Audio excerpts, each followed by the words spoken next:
بسم اللہ الرحمن الرحیم اللہم صلی علی سیدنا و حبیبنا و نبینا و مولانا محمد وعلی آلہ و صحبہ وبارک وسلم۔ معزز ناظرین، سلسلہ وار گفتگو میں ہم آگے بڑھتے ہیں۔ قرآن مجید فرقان حمید سارے کا سارا رب ذوالجلال جل وعلا کی طرف سے بندوں کی ہدایت کے لیے نازل کیا گیا۔ روئے زمین پر انسان کے علاوہ زمین پر، آسمان پر، زمین اور آسمانوں کے درمیان جتنی بھی مخلوقات موجود ہیں، انسانوں کے علاوہ سب کی سب پہلے ہی سے رب تعالیٰ جل وعلا کی بندگی میں مشغول ہے۔ کوئی بھی چیز ایسی نہیں ہے جو رب تعالیٰ جل وعلا کی بندگی سے باہر ہو۔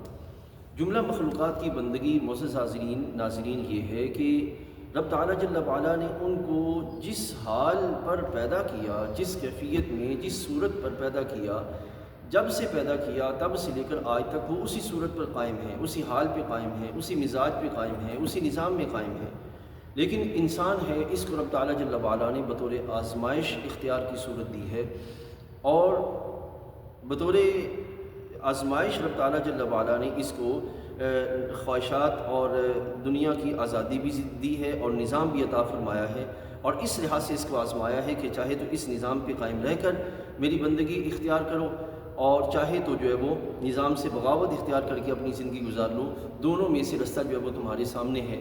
تو یہ قرآن مجید فرقان حمید اس میں جملہ مخلوقات کا بیان ہے، لیکن وہ بیان سارے کا سارا انسان کے لیے ہے، انسان کی عبرت کے لیے ہے اور انسان کی اصلاح کے لیے ہے۔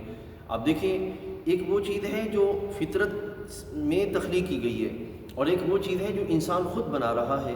کوئی بھی آپ چیز دیکھ لیں تو وہ جب سے انسان نے بنائی تب سے لے کر جب تک وہ اس پر کوئی ایسا معاملہ نہیں آ جاتا جس سے اس کی جو ظاہری صورت ہے وہ ڈی شیپ ہو جائے، تب تک اسی طرح جو ہے وہ قائم رہتی ہے۔ تو یہ اس کا اس طرح قائم رہنا، یہ رب تعالیٰ جل وعلا کی بندگی کرنا ہے۔